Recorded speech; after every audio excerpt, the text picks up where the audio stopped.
నమస్కారం. లక్ష్మి చెప్పే కథలకు స్వాగతం. వీణులతో వీక్షించటానికి సిద్ధం కండి.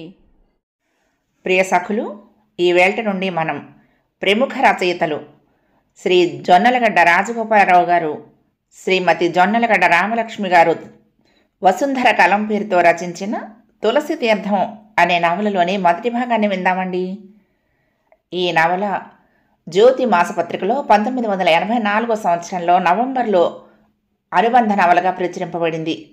ప్రసిద్ధ దర్శకులు వంశీ గారు రాజేంద్ర ప్రసాద్ హీరోగా ప్రేమించు పెళ్ళాడు అనే చలనచిత్రాన్ని ఈ నవల ఆధారంగా రూపొందించారు. ఇప్పుడు మొదటి భాగం మొదలు పెట్టేస్తున్నానండి. ఒక అపరిచిత స్త్రీ, ఒక అపరిచిత యువకుడు ఇద్దరూ ఒకే గదిలో ఒకరినొకరు కాంక్షిస్తూ కలుసుకోవటం అన్నది రెండు విధాలుగా జరుగుతుంది. ఒకటి వ్యభిచారం, రెండు వివాహం. మొదటిది తప్పని సమాజం అంటుంది. కానీ సమాజం ఉన్నంతకాలం ఈ తప్పు సమాజాన్ని అంటిపెట్టుకునే ఉంటుంది. రెండవది ఒక పవిత్ర కార్యమని సమాజం అంటుంది. కానీ ఆ పవిత్రత తర్కానికి అందదు. వ్యభిచారానికి వివాహానికి తేడా ఉండాలంటే కామంలో నుంచి ప్రేమ పుట్టకూడదు, ప్రేమలో నుంచి కామం పుట్టాలి. అంటే అపరిచితులు పరిచితులై ఒకరినొకరు చక్కగా అర్థం చేసుకుని ఒకరిచే ఒకరు ఆకర్షించబడి అప్పుడు దంపతులు కావాలి. ఇది శరత్ అభిప్రాయం. అతడి ఈ అభిప్రాయాన్ని సవాల్ చేసే వాళ్ళు ఎవరూ లేరు. కానీ సెంటిమెంట్ సమస్య వచ్చింది అతడికి. శరత్ తండ్రి రఘునాథరావు రిటైర్ కావడానికి ఇంకొక 2 సంవత్సరాలు ఉన్నాయి. అప్పటికైనా ఓ కొడుక్కి 2 కూతుళ్ళకి పెళ్ళిళ్ళు చేశాడు. అందరూ దేశంలో తలో చోట ఉన్నారు. ఆ ఇంట్లో పెళ్లి కావలసిన వాడు శరత్ ఒక్కడే. రఘునాథరావుకి కుల మతాల పట్టింపు లేదు. ఆయన ఆదర్శవాది. కానీ ఆయన పెళ్ళిళ్ళన్నీ సంప్రదాయం ప్రకారమే చేశాడు. అందుకు కారణం సీతాపతిరావు రఘునాథరావు తండ్రి. కులాన్ని, గోత్రాన్ని, మతాన్ని, సంప్రదాయాలని, జాతకాల్ని నమ్ముకుని జీవితం కొనసాగించడం వలనే తానింతటి వాడినయ్యానని ఆయన అనుకుంటాడు. ఆయనకు 4 కొడుకులు, 3 కూతుళ్ళు. అందరికీ ఇప్పుడు మంచి హోదా ఉంది. కానీ వాళ్ళు చెట్టుకొకరు పుట్టకొకరు అన్నట్టుగా దేశమంతటా సర్దుకున్నారు. ఏ ఊళ్ళో సీతాపతిరావు రిటైర్ అయ్యాడో ఆ ఊళ్ళోనే రఘునాథరావుకు ఉద్యోగం. అందుకనే ఆయన 3వ కొడుకైన రఘునాథరావుతోనే ఉంటున్నాడు. రోజులు పరిగెడుతున్నాయి. ఆలోచనలు మారుతున్నాయి. విజ్ఞానం విస్తరిల్లుతోంది.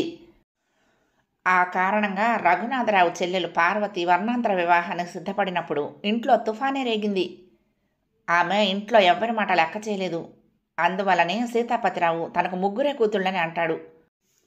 పార్వతిని లెక్కేస్తే నిజానికి ఆయనకు 4 కూతుళ్ళు. ఆ తర్వాత ఆ ఇంట్లో పార్వతి పేరు కూడా ఉచ్చరించబడలేదు. అది సీతాపతి శాసనం. పార్వతి ఏమైందో కూడా ఎవరికి తెలియదు.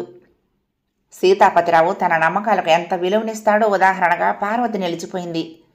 ఆ తర్వాత ఆయన మనవలు మనవరాళ్ళు కూడా సంప్రదాయపు రేఖ దాటలేదు. దాటాలని ప్రత్యేకమైన కోరిక లేకపోయినా తమ పెద్దలు చెప్పిన పెళ్లి కాక ప్రేమ వివాహం చేసుకోవాలని శరత్ అనుకుంటున్నాడు. ఇప్పుడు సీతాపతిరావు ఇప్పటికీ బ్రతుకున్నాడు. ఆయన వయసు 85కి 90కి మధ్య ఉంటుంది. అయినా దృఢంగానే ఉన్నాడు. శరత్ పెళ్లి చూడాలన్నది ఆయన కోరిక.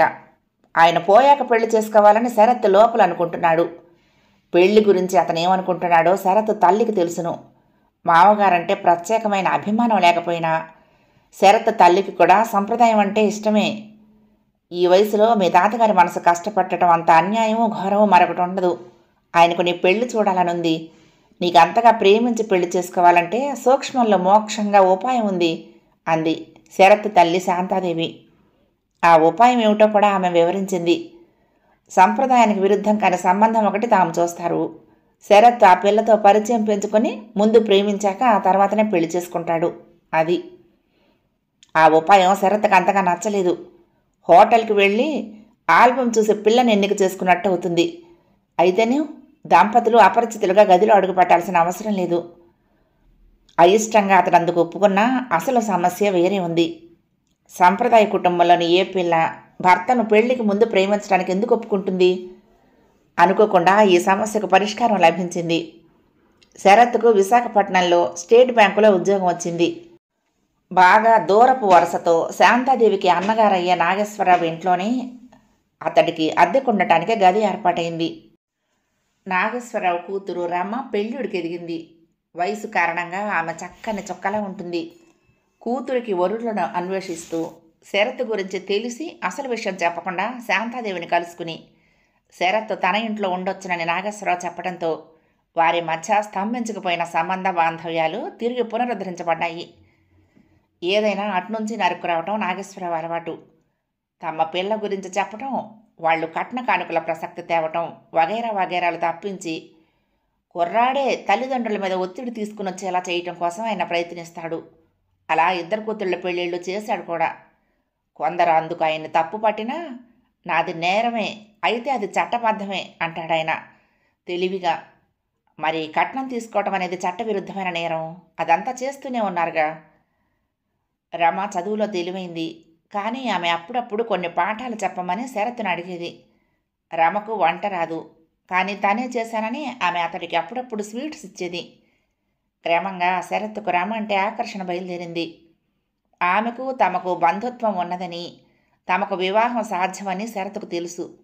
అందువలన అతడు రమను దూరంగా ఉంచడానికి ప్రయత్నించలేదు. వారిద్దరి చనువును నాగేశ్వరరావు దంపతులు తెలిసినా తెలియనట్లు ఊరుకునేవారు. అయితే వారికి తెలియకుండా ఆ ఇద్దరికి కొన్ని అవకాశాలు వచ్చాయి. ఒక రోజున నాగేశ్వరరావు దంపతులు ఎక్కడికో బయటకు వెళ్లారు. ఆ రోజునే అనుకోకుండా ఓ బ్యాంక్ ఎంప్లాయీ ప్రమాదానికి గురై మరణించినందువలన బ్యాంకుకు సెలవు ఇచ్చారు. శరత్ ఇంటికి వచ్చేశాడు. రామకు అనుకోకుండా కాలేజీకి సెలవు వచ్చింది. ఏదో పోటీల్లో వాళ్ళ కాలేజీ టీం ఛాంపియన్షిప్ సాధించిందిట. రామ ఇంటికి వచ్చేసరికి శరత్ గదిలో ఉన్నాడు. అతడి గది తలుపులు తీసుండటం చూసి ఆశ్చర్యపడిందామె. వెళ్ళి అతన్ని పలకరించింది. ఇద్దరూ కాసేపు మామూలుగా మాట్లాడుకున్నారు. క్రమంగా ఏకాంతం, వయసు వారిని ప్రోత్సహించాయి. ఇద్దరూ ఒకరికొకరు దగ్గరగా జరిగారు. సంప్రదాయం రమను హెచ్చరిస్తోంది. శరత్ తన బలహీనతను జయించడానికి ప్రయత్నిస్తున్నాడు. కానీ తాము కాబోయే దంపతులమని ఇద్దరికీ తెలుసు. ఇంకా తప్పే ఉంది. అన్ని అభ్యంతరాలను అధిగమించడానికి ఇద్దరికీ కాసేపు పట్టింది. అప్పుడు శరత్ రమను బలంగా కౌగిలించుకున్నాడు. ఇరువురికి అది తొలి కౌగిలి. ఏదో అపురూపమైన అనుభూతి.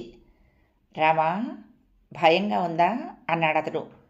కానీ నిజానికి అతడికే భయంగా ఉంది. అన్నదామె. ఆమె అబద్ధం చెప్పలేదు. ఆ కౌగిలి విడిపోతుందేమోనని ఆమెకు భయంగా ఉంది. శరత్ చటుక్కున ఆమెను వదిలిపెట్టాడు. అందుకు కారణం ఆమె భయపడిందని కాదు. ఎవరో తలుపు తట్టారు. పూర్వకాలపు ఎత్తు అరుగుల ఇల్లది. శరత్ గది వీధిలోకి ఉంది. ఆ గదికి తాళం అతడి దగ్గరే ఉంటుంది. ఇంటి తాళం నాగేశ్వరరావు దగ్గర ఉంటుంది. ఆయన బయటికి వెళ్తే ఎదురింటి వాళ్ళకిస్తాడు. రమ ఇంటికి తాళం చూసి ఎదురింటికి వెళ్ళాలనుకుంది. కానీ శరత్ గది తలుపులకి తాళం లేకపోవడంతో విషయం తెలుసుకుందామని లోపలికి వెళ్ళింది. అలా వెళ్ళింది, మళ్ళీ బయటకు రాలేదు. ఇప్పుడెవరో తలుపులు తట్టారు. బయట గాజులు చప్పుడవుతోంది. వచ్చింది ఎవరో ఆడవాళ్ళని తెలుస్తూనే ఉంది. కలకలాన్ని బట్టి వారు ఒకరికంటే ఎక్కువ అని అర్థమవుతోంది. వీధి గుమ్మంలో నుంచి ఇంట్లోకి గుమ్మ ఉంది. ఆ తలుపు తీసుకుని శరత్ లోపలికి వెళ్ళిపోయాడు. రమ తలుపులు తీసింది. వచ్చింది ఆమె స్నేహితులే. అనుకోకుండా సెలవు వచ్చింది కాబట్టి సినిమా ప్రోగ్రాం పెట్టారు. ఎన్ని సాకులు చెప్పినా రమ తప్పించుకోలేకపోయింది. వెళ్ళిపోయింది. ఆమె వెళ్ళిపోయాక శరత్ కాసేపు అసంతృప్తిగా ఫీల్ అయ్యాడు. కానీ క్రమంగా అతడిలో వివేకం చోటు చేసుకుంది. తన వలన పెద్ద తప్పు జరగాల్సి ఆగిపోయింది. అది అదృష్టం. ఆ విషయమై శరత్ తీవ్రంగా ఆలోచించాడు. ప్రేమలో కామం అనుకున్నాడు తను. కాదు, కామంలో ప్రేమ జరిగేలా ఉంది. కానీ పెళ్లికి ముందు తను అర్పించుకోబోయింది రమ. అది త్యాగం కాదా? ఆ త్యాగం ప్రేమలో నుంచి పుట్టింది కాదా? శరత్ ఆలోచనలు క్రమంగా రమ మీదకు మళ్ళాయి. తాము ప్రేమించుకుంటున్నామని, ఆ ప్రేమ ఎటువంటి త్యాగానికైనా సిద్ధపడుతుందని అనిపించింది. అయితే రామ ఎందుకు వెళ్ళిపోయింది? కావాలనుకుంటే ఆమె ఏదో వంక పెట్టి ఉండిపోవచ్చు. అలా ఎందుకు చేయలేదు? రమ తనను తప్పించుకోవాలనుకుందా? లేక స్నేహితురాళ్ళ నుండి తప్పించుకోలేకపోయిందా? మరి కాసేపు ఉంటే ఆమె తనకు లొంగిపోయేదా? ఈ విషయం తెలుసుకోవాలంటే ఇలాంటి అవకాశం మరొకసారి రావాలి. అస్తమానం ఇలాంటి అవకాశం రాదు, తానే కల్పించుకోవాలి. అది తప్పు అవుతుందేమో, కానీ తను ఆమెకు అన్యాయం తలపెట్టనప్పుడు అది తప్పెందుకు అవుతుంది? క్రమంగా అలాంటి అవకాశం మరొకటి కల్పించుకోవాలని శరత్ అనుకున్నాడు. అయితే వెంటనే ధైర్యం చేయలేకపోయాడు. ఎందుకంటే ఆ తర్వాత కొద్ది రోజులు రామ అతడిని తప్పించుకుని తిరిగింది. అతడి కౌగిలిలో తను అభ్యంతర పెట్టలేదని భయపడిందా? లేక ఆమెలో సిగ్గు బయలుదేరిందా? ప్రేమించిన పురుషుడి వద్ద స్త్రీ సిగ్గుపడుతుంది. ఇప్పుడు ఆమెలో తన పట్ల ప్రేమ మొదలైందా? ఇలా శరత్తులో రకరకాల అనుమానాలు. అయితే ఓ వారం రోజుల అనంతరం రమ మళ్ళీ మామూలు మనిషి అయింది. అతడితో ఎప్పట్లాగే ప్రవర్తించసాగింది. ఆమె ప్రవర్తన చూస్తూ ఉంటే తమ మధ్య అంతకుముందు ఏదో జరిగిందని అనిపించడం లేదు. అందువల్ల ఆ ప్రసక్తి తీసుకురావడానికి శరత్ భయపడ్డాడు. ఆమె నిజంగానే మర్చిపోయిందా లేక నటిస్తోందా? జరిగింది పొరపాటుని ఆమె భావిస్తోందా? ఆ పొరపాటును మన్నించిందా? మరోసారి కూడా మన్నిస్తుందా అలాంటి పొరపాటును? ఇవన్నీ తనకు తెలిస్తే బాగుండునని శరత్ అనుకుంటున్నాడు. కానీ ఆమెను అడగందే ఎలా తెలుస్తుంది? అయితే శరత్కు మరొక అవకాశం రాని వచ్చింది. ఆ రోజు అతడు ఆఫీసు నుండి ఇంటికి లేటుగా వచ్చాడు. భార్యకు కడుపులో భరించడానికి పోట్లొస్తే నాగేశ్వరరావు ఆమెను హాస్పిటల్కి తీసుకుని వెళ్ళాడు. అప్పుడు ఇంట్లో రమ మాత్రమే ఉంది. ఇద్దరూ మళ్ళీ కాసేపు మామూలుగా మాట్లాడుకున్నారు. ఏకాంతం, వయసు. మళ్ళీ ఇద్దరూ ఒకరినొకరు బలంగా కౌగిలించుకున్నారు. ఆ కౌగిలి వదలాలని ఇద్దరికీ లేదు. రమా, భయంగా లేదు కదూ అన్నాడు శరత్.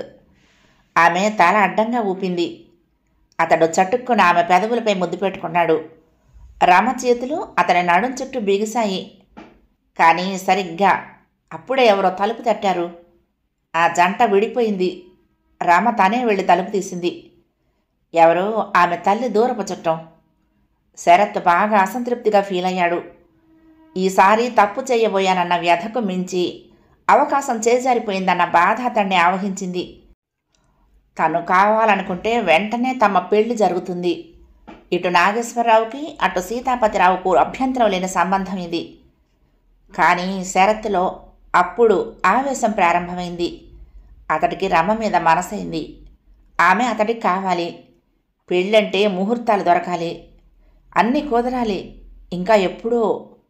అయినా రామ నిజంగా తన కోసం ఏ త్యాగమైనా చేస్తుందో చేయదో ఎలా తెలుస్తుంది?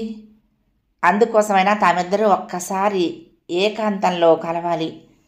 శరత్ స్థిర నిశ్చయానికి వచ్చాడు. అతడి మనసులో రమ, ఆ కౌగిలి, ఆ పెదవులపై వేడి ముద్దు. రమ, నువ్వు నాకు కావాలి, నువ్వే నా భార్యవు అనుకున్నాడు అతడు. ఈసారి అవకాశం కోసం ఎదురు చూడకూడదు, తనే కల్పించుకోవాలి. రమ కాదనదన్న నమ్మకం అతడికి ఉంది.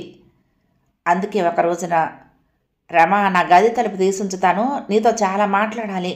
రాత్రి మీ అమ్మ నాన్న పడుకున్నాకరా అని చెప్పాడతడు. ఏం మాట్లాడతావు అడిగిందామె. అప్పుడు విందువు గాని. ఇప్పుడు చెప్పకూడదా? కూడదు. ఎందుకని? పోనీ అప్పుడే తెలుసుకుందో గానిలే. అమ్మ ఆశ, నేను రానుగా అంది రమ. కబుర్లు చెప్పుకునేందుకు ఆశ ఏమిటి? నేనెందుకు రమ్మన్నాను అనుకుంటున్నావు అన్నాడు శరత్ చటుక్కున. రమ తడబడి, నాకు తెలియదుగా ఎందుకు రమ్మన్నావో అంది. అందుకే రాత్రి వచ్చి తెలుసుకుందు గాని అన్నాడు. నేను రానంటే రాను అని వెళ్ళిపోయింది రమ. కానీ ఆమె వస్తుందన్న ఆశ శరత్కుంది. అందుకు చాలా కారణాలున్నాయి. మొదటి కౌగిలి అనంతరం రమ సిగ్గుపడి కొద్ది రోజులు శరత్ను చూడలేదు. తర్వాత అతడితో మామూలుగానే మసిలింది. రెండో కౌగిలి అనంతరం ఆమెలో అలాంటి మార్పేమీ లేదు. మరో కౌగిలి కోసం ఎదురు చూస్తున్నట్టు ఆమె కళ్ళు చెప్తున్నాయి. అతడు చొరవ చెయ్యడేమిటా అన్నట్టు ఆమె భావిస్తున్నదని శరత్ అనుకుంటున్నాడు. అతని ఆలోచనల్లో కొంత నిజం ఉంది. ఆ రాత్రి ఆమె వచ్చింది. బ్రహ్మచారి శరత్కి అర్ధరాత్రి పూట తన గదిలోకి మల్లెల గుబాళింపుతో దేవకన్యలా అడుగుపెట్టిన ఆ యువతిని చూడటమే ఒక మధురానుభవంగా ఉంది. రమ్మన్నాడు, కానీ తీరా వచ్చాక అతడికేం మాట్లాడాలో తెలియలేదు. అలా మౌనంగా ఆకేసి చూస్తున్నాడు. రాననుకున్నావా అంది రమ. లేదు, నువ్వు వస్తావని నాకు నిద్ర కూడా పట్టలేదు. ఎదురు చుట్టంలో ప్రతి క్షణము ఒక యుగంలో ఉంది. అలిసిపోయాను, మాట రావటం లేదు అన్నాడు. నిద్ర నాకు పట్టలేదు అంది రమ. నిజంగానా అడిగాడు. ఆమె చెప్పింది నిజమేనని అతడికి తెలుస్తూనే ఉంది. కానీ ఏమనాలో తోచక అలా అడిగాడు. రమ మాట్లాడకుండా అలా నిలబడి ఉంది. మంచం మీద కూర్చుని ఉన్నాడు అతను. గదిలో నైట్ బల్బు కాంతి. ఇలా రా కూర్చో అన్నాడు శరత్. మంచం మీద ఆమె అతడికి కాస్త దూరంగానే కూర్చుంది.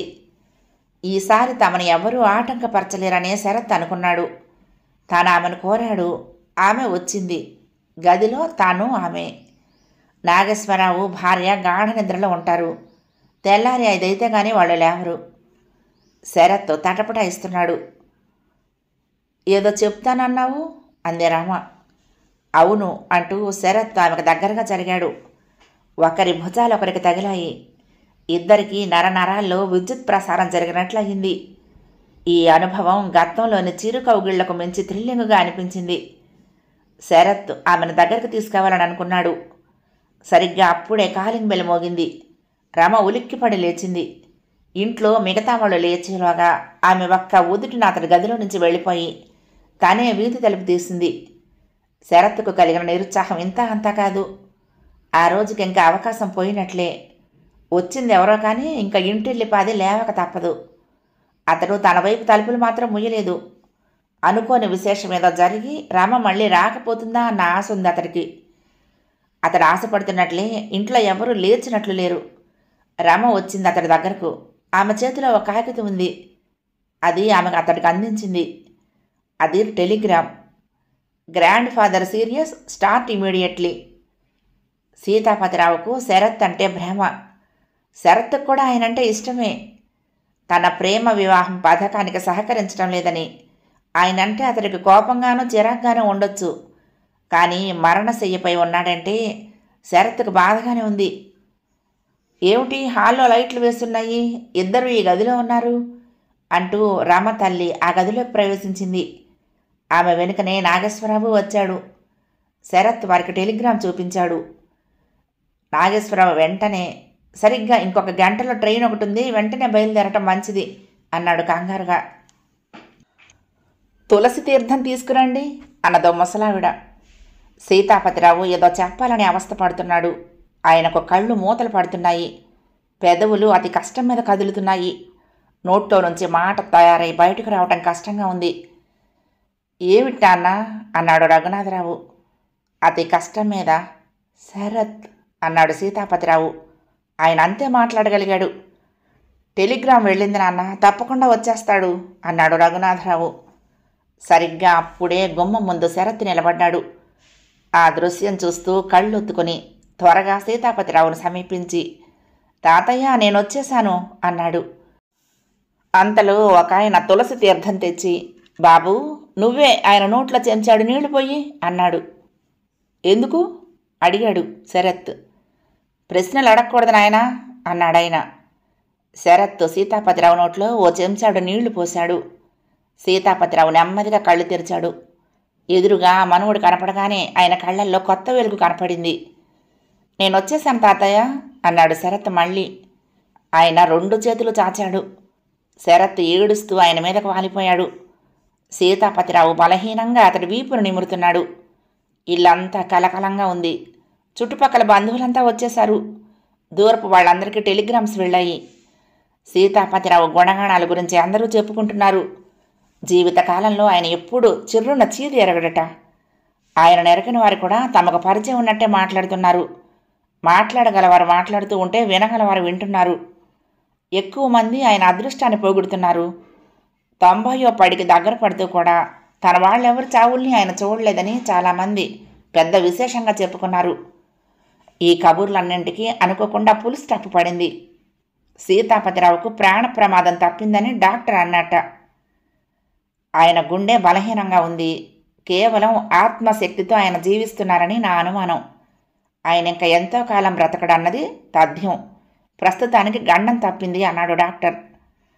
ఆయన 25 ఏళ్లుగా ఆ ఇంట్లో వైద్యం చేస్తున్నవాడు కాబట్టి అంత ఖచ్చితంగా చెప్పగలిగాడు. వెంటనే ప్రమాదం తప్పినట్లు అందరికీ టెలిగ్రామ్స్ వెళ్ళాయి. సాయంత్రానికల్లా ఇల్లు ఖాళీ అయిపోయింది.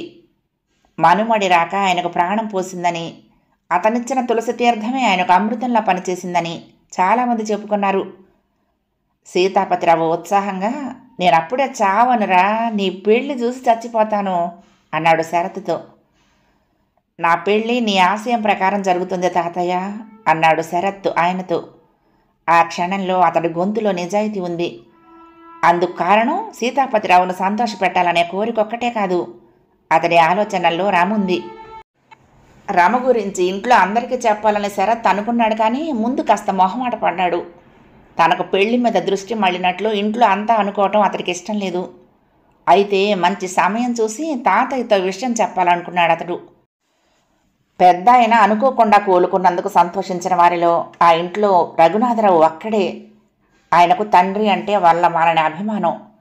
మిగతా వారికి మాత్రం ఇంత హడావిడి జరిగి ఆయన పోలేదే అన్న బాధ ఎంతో కొంత మనసుల్లో ఉండిపోయింది. మళ్ళీ ఇంకోసారి ఇంత హడావుడి జరగాలి కదా అన్న బెంగ, ఇలాంటి హడావుడులు ఎన్ని మార్లు జరగాలో అన్న శంక వారిని పట్టి పీడిస్తున్నాయి. టెలిగ్రామ్స్ అందుకుని వచ్చిన వారిలో సీతాపతిరావు కొడుకులిద్దరూ, కూతుళ్ళిద్దరూ. రఘునాథరావు పెద్ద కొడుకు పెద్ద కూతురు మాత్రం అక్కడ ఉండిపోయారు. వాళ్ళంతా ఆ రాత్రి ఇంటి విశేషాలు మాట్లాడుకున్నారు. మధ్యలో శరత్ పెళ్లి ప్రస్తావన వచ్చింది. ఒక విధంగా ఆయన బ్రతికొండటం మంచిదే అయ్యింది. లేదంటే వీడు ఏ అంటరాని దాని మెళ్ళలోనో తాళి కట్టి అమ్మ నీ కోడలంటూ ఇంటికి తీసుకొచ్చే ఉద్దేశంలో ఉన్నాడు.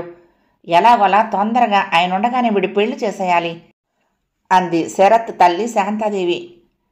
అప్పుడు అక్కడున్న వాళ్ళు శరత్ను పెళ్లి విషయమై అతడి అభిప్రాయం ఏమిటని అడిగారు. కొన్ని సంబంధాలు కూడా చెప్పారు. వాటి మీద అదే పనిగా చర్చలు జరుగుతూ ఉంటే మొహమాట పడి శరత్ అక్కడి నుండి లేస్తూ, ఉద్యోగం వస్తే చాలు మగాడి చుట్టూ పెళ్లి కబుర్లు, అందుకే వరకట్న సమస్య ఇంత జోరుగా ఉంది అన్నాడు. చూసావా అమ్మా, పెళ్లి కాకుండానే అత్తారంటే తమ్ముడికి ఎంత అభిమానమో. బావగారి చేత నాకు ఆడపడుచు లాంఛనంగా ఏమీ ఇప్పించేటట్టు లేడు వీడి వరుస చూస్తేనో అంది శరత్ అక్క. రామ గురించి తాతయ్యకు చెప్పడానికి అదే మంచి సమయం అని శరత్ భావించాడు. ఆ విషయమే చెప్దామని తాతయ్య గదిలోకి వెళ్ళాడు. అప్పుడు ఆ గదిలో ఆయన మంచం మీద ఓ యువతి కూర్చుని ఉంది. ఆమె ఆయనకు పాదాలు నొక్కుతోంది. తాతయ్య అని పిలిచాడు శరత్. ఆమె ఆ మాట విని చటుక్కున వెనక్కు తిరిగి నోటికి వేలు అడ్డం పెట్టి షూ అంది, శబ్దం చెయ్యొద్దన్నట్టు. శరత్కు నోట మాట రాలేదు. అనుకోకుండా కళ్ళ ముందు ఓ దేవత ప్రత్యక్షమైనట్లు అనిపించింది అతనికి. ఆ యువతి కుసుమ కోమలంగా అతి మనోహరంగా ఉంది. శరత్ అప్రయత్నంగా అడుగు వెనక్కి వేసి ఆగిపోయాడు. ఎవరీమే, తాతయ్య గదిలో ఎందుకుంది అనుకున్నాడు. అయితే ఉదయం హడావుడిలో అలాంటి ఒక వ్యక్తిని తాను చూసినట్లు అతడికి అనిపించింది. అప్పుడు అతడు అంతగా పట్టించుకోలేదు. చూసిన వాళ్లను ఎవరా అని ఆలోచించే దృష్టి కూడా లేదు. ఇప్పుడు ఇలా ఒంటరిగా ఈ గదిలో ఉన్నదంటే ఈమెను చూడగానే ఒక రకమైన ఆకర్షణ భావం అతడిలో తాత్కాలికంగా కలిగింది. ఆమె సీతాపతిరావు పాదాలు నొక్కుతూ మరొకసారి వెనక్కి తిరిగి చూసింది. అతడు ఇంకా అక్కడే ఉండటం చూసి ఆశ్చర్యపడి మంచం నుంచి లేచి నెమ్మదిగా అతన్ని సమీపించి, తాతయ్య నిద్రపోతున్నారు అంది. నువ్వెందుకున్నావిక్కడ, నువ్వెవరు అడిగాడు శరత్. నెల రోజుల నుంచి నేను ఇక్కడే ఉంటున్నాను అందామె. ఎన్నాళ్ళ నుంచి ఉంటున్నావు అంటలేదు, ఎందుకుంటున్నావు అన్నాను అన్నాడు శరత్ కటువుగా. అతని ప్రశ్న కటువుగానే ఉన్నా అడగటం మృదువుగానే ఉంది. మీ తాతయ్య ఆరోగ్యం బాగోలేకపోతే మనిషి అవసరమని నర్సుగా నన్ను తీసుకొని వచ్చారు. వేళ తప్పకుండా మందులిస్తూ అన్ని వేళలా ఆయన్ని కనిపెట్టుకొని ఉండటం నా డ్యూటీ అన్నదామె. ఆమె నర్సు అనగానే శరత్ భావాలు పరిపరి విధాలు పోయాయి. ఆమె మళ్ళీ ఇక్కడెందుకున్నాను అన్నదానికి మీకు ఇంకా జవాబు చెప్పలేదు కదూ, ఈ గదిలోనే నా మకం అంది. శరత్ చటుక్కున, ఇది నా తాతయ్య గది, ఈ రోజుకి ఈ గదిలో పడుకుందామని వచ్చాను అన్నాడు. దీనికి ఆమె బదులు చెప్పకుండా నవ్వి ఊరుకుంది. ఆ నవ్వును ఆమె ఉపయోగిస్తే చిటికలో ప్రపంచాన్ని జయించగలదు. కేవలం పెదవుల కదలికతో అత్యంత మనోహర దరహాసాన్ని ఆమె ప్రదర్శించగలిగింది. నీ పేరు అన్నాడు శరత్. తులసి చెప్పిందామె. తులసి తులసి తులసి అని ఆ పేరును 3 సార్లు ఉచ్చరించుకున్నాడు అతను. ఆ పేరును ఉచ్చరించడంలోనే తనకేదో మధురానుభూతి కలిగినట్లు తోచింది అతడికి. నేనెవరో నీకు తెలుసా అడిగాడు. తెలుసు, ఇంటిల్లి పాది అర్ధరాత్రి నుంచి ఎదురు చూస్తున్నది మీకోసమే కదా అన్నదామె. ఆ ఇంట్లో తనకెంత ప్రాముఖ్యత ఉన్నదో ఆమెకు తెలిసినందుకు శరత్ చాలా సంతోషించాడు. గుడ్ నైట్ తులసి, తాతయ్యతో రేపు మాట్లాడతానులే అని అక్కడి నుండి వెళ్ళిపోయి తనకు ఏర్పాటు చేసిన పక్క మీద పడుకున్నాడు. ఓ పట్టాన అతడికి నిద్ర రాలేదు. సీతాపతిరావు ఆరోగ్యం కాస్త కుదుట పడగానే అతడికి రామ గుర్తుకొచ్చింది. ఒకే ఒక్క టెలిగ్రామ్ తనకొచ్చిన మంచి అవకాశాన్ని పాడు చేసింది. అయితే అది తొలి అవకాశం కాదు, అంతకుముందు కూడా అలాంటివి 2 అవకాశాలు వచ్చినట్లే వచ్చిపోయాయి. తను రామకు దగ్గర అవ్వాలనుకున్నాడు, రామ తనకు దగ్గర కావాలనుకుంది. ప్రేమికులిద్దరికీ అంగీకారమైన పరస్పర సహకారం ఉండి కూడా వారు ఒక్కటి కాలేకపోయారు. అందుకు కారణం ఏమిటబ్బా? శరత్ ఆలోచించసాగాడు. తను ప్రేమ వివాహం చేసుకోవాలనుకున్నాడు. అది కులమతాలకు అతీతంగా ఉండాలని భావించాడు. పెద్దలు నిర్ణయించిన అమ్మాయిని చేసుకోకూడదనుకున్నాడు. కానీ పెద్దలు సంతోషిస్తారని తెలిసి రమ మీద మోజు పడసాగాడు. నిజానికి అతడు రమను ప్రేమించటం లేదు. అతడి వయసు అతడిని ఆమె వైపు లాగుతోంది. తనలాంటి ఉన్నతాశయాలున్నవాడు రమను పెళ్లి చేసుకోవాలనుకుంటే అది ఆత్మహత్యతో సమానం. అందుకే విధి తనను 3 సార్లు హెచ్చరించింది. 4వసారి తను రమ గురించి తాతయ్యకు చెప్పాలనుకుంటే ఏం జరిగింది? గదిలో తులసింది. తాతయ్య నిద్రపోతున్నాడు. ఇది కూడా విధి తనకు పంపిన హెచ్చరిక. రామును తాను మర్చిపోవాలి. మరి మర్చిపోయి ఏం చేయాలి? తులసి. శరత్ ఆలోచనల్లో ఒక్కసారిగా ఉలిక్కిపడ్డాడు.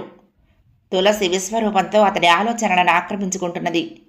3 అడుగులు అడిగిన వామనుడిలా చిన్నదిగా అనిపించి అటుపైన మొత్తం ఆలోచనలన్నింటినీ ఆక్రమించి ఇంకెవ్వరికీ చోటు లేకుండా చేసి ఇంకా ఇంకా నీ ఆలోచనల పరిధిని పెంచు అంటున్నది. అప్పుడు శరత్ నిజంగానే తన ఆలోచనల పరిధిని పెంచాడు. తులసి ఆమె మెరుపుతీగ. ఆమెను చూడగానే ఏదో తెలియని అద్భుత భావం కలిగింది. ఆ అనుభూతి తొలిసారి రమను కలిసినప్పుడు కలగలేదు. తులసి అందమైంది. తనను అపూర్వ అనుభూతికి గురి చేసినది ఆ అందమే కావచ్చు. కానీ ఇది తొలిచూపులోనే ప్రేమ పుట్టిన వ్యవహారమా అనిపిస్తోంది. తులసి తమ ఇంటికి నర్సుగా వచ్చింది. కులమే కాదు, తమకు మతం కూడా కలవకపోవచ్చు. అసలు ఆమె తల్లిదండ్రులు ఎవరో తెలియని అనాథ కూడా అయి ఉండొచ్చు. అటువంటి యువతిని ప్రేమించినప్పుడే ప్రేమకు సార్థకత. ఆమె కోసం అయిన వాళ్ళందరినీ కాదనగలిగితే అప్పుడు ఆమె తన కోసం ఆత్మార్పణ చేసుకోగలదు.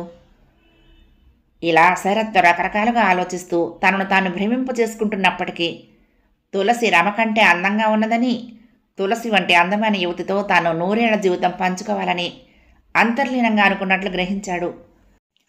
రమను చూసి చూడగానే తనకు భార్య అయితే బావుండుని అనిపించలేదు. క్రమంగా ఏర్పడిన పరిచయం, అప్పుడప్పుడు దొరికిన ఏకాంతం సాన్నిహిత్యాన్ని పెంపొందింప చేసుకోవాలనిపింపచేశాయి. మనసు ఆ సాన్నిహిత్యానికి వ్యతిరేకంగా పనిచేయకుండా ప్రేమ, వివాహం అనే పదాలతో ఆమెను కలిపి ఆలోచించసాగాడు ఆపద్ధర్మంగా. కానీ తులసి విషయం అలా కాదు. చూడగానే ఆమె తనకు భార్య అయితే బావుండని అనిపించింది. తులసిని తను వివాహం చేసుకుంటే ఇంట్లో పెద్ద సంచలనం రేగుతుంది. అసలే అనారోగ్యంగా ఉన్న సీతాపతిరావు కోసమైనా తను ఈ వివాహాన్ని తలపెట్టకూడదని అంతా అంటారు. తను పోసిన గుక్కెడు తులసి తీర్థం ఆయన్ని బ్రతికించిందని అంతా అంటున్నారు. తన కారణంగా ఆయన మళ్ళీ జబ్బు పడకూడదు. అయినా డాక్టర్ చెప్పిన ప్రకారం ఆయన ఇంకా ఎంతో కాలం బ్రతకడు. ఎలాగో అలా తన వివాహాన్ని కొంతకాలం వాయిదా వేయగలిగితే ఆయన బెడద శాశ్వతంగా వదిలిపోతుంది. అంతవరకు తను తొందరపడకూడదు. రామ విషయంలో విధి తనకిచ్చిన హెచ్చరికలను గుర్తుంచుకోవాలి. ఆ నిశ్చయానికి వచ్చేశాక ఆ రాత్రి శరత్తుకు నిద్ర పట్టింది. వెతకపోయిన తీగ గాలికి తగిలిందని సామెత. కానీ నిజ జీవితంలో అలా జరిగితే ఆ సంతోషం ఎంత గొప్పగా ఉంటుందో అనుభవంలో కానీ తెలియదు. శరత్ తులసిని చూసి చూడగానే ఇష్టపడ్డాడు. కానీ ఆమె తను కలిసి ఉండే అవకాశం వెంటనే వస్తుందని అతను అనుకోలేదు. సీతాపతిరావు అందరికీ తెగేసి చెప్పాడు. తన మనసు పూర్తిగా శరత్ సాన్నిధ్యాన్ని కోరుతున్నదని. అంటే శరత్ ఇక్కడే ఉండిపోవాలట. తనకున్న మంచి ఉద్యోగాన్ని శరత్ వదులుకోలేడు. ఈ సమస్యను ఫ్యామిలీ డాక్టర్ పరిష్కరించాడు. సీతాపతిరావుకు గాలి మార్పు అవసరం. విశాఖపట్నంలో మంచి డాక్టర్లు కూడా ఉన్నారు. కొద్ది నెలల పాటు ఆయన విశాఖపట్నంలో మనవడి దగ్గర ఉండటం మంచిది. సీతాపతిరావు దీనికి వెంటనే అంగీకరించాడు. కానీ దీని మీద ఇంట్లో తర్జన భర్జనలు జరిగాయి.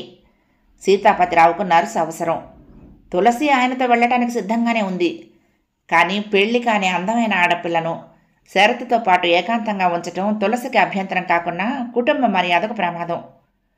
అయితే సీతాపతిరావు దీన్ని తీవ్రంగా ప్రతిఘటించాడు. నేను పక్కనుండగా నా మనవుడు అకార్యం చేయటం అన్నది అసాధ్యం. నా జీవితం ఈ కుటుంబ మర్యాదను కాపాడటానికి అంకితం చేశాను అన్నాడాయన. 90వ పడికి సిద్ధంగా ఉన్న సీతాపతిరావు నూతన యవ్వనులను ఆపగల శక్తివంతుడని ఇంట్లో ఎవరికీ నమ్మకం లేదు. రఘునాథరావు కూడా తను సెలవు పెట్టి భార్య సమేతంగా విశాఖపట్నంలో మకాం పెట్టాలని అనుకున్నాడు. కానీ శాంతాదేవి అంతకు మించిన ఉపాయం చెప్పింది. ఇంతమంది విశాఖపట్నంలో మకాం పెట్టాలంటే పెద్ద ఇల్లు కావాలి. అక్కడ అద్దెలు చాలా ఎక్కువ, వస్తువుల ధరలు ఎక్కువ కాబట్టి తులసి, సీతాపతిరావు, శరత్తులను నాగేశ్వరరావు ఇంట్లోనే ఉంచాలి. కొద్ది నెలలకే కాబట్టి ఆయన అంగీకరిస్తాడు. ఆయన ఆడపిల్లల తండ్రి. శరత్ విషయంలో ఆశతో ఉన్నాడు. ఆయన పిల్లను చేసుకున్నా చేసుకోకపోయినా తులసి గురించి కాస్త జాగ్రత్తగా చూడమని ఓ హెచ్చరిక ఆయన చెవిని పారేస్తే ఏ ఆఘాయిత్యమో జరగడానికి అవకాశం ఉండదు. ఈ సలహా విని రఘునాథరావు భార్యను మెచ్చుకోకుండా ఉండలేకపోయాడు. మర్నాడే మంచి ముహూర్తం ఉండటం వల్ల వాళ్ళ ముగ్గురిని ట్రైన్ ఎక్కించడమూ జరిగింది. మొదటి భాగం సమాప్తం. ప్రియ సఖులు, ఈ కథ మీకు నచ్చితే తప్పకుండా లైక్ చేయండి, షేర్ చేయండి, కామెంట్ చేయండి, సబ్స్క్రైబ్ చేసుకుని నన్ను ఎంకరేజ్ చేయండి. ఉంటానండి. ప్రేమతో లక్ష్మి, కృష్ణాతీరం, దుర్గమ్మ సన్నిధానం. నమస్తే.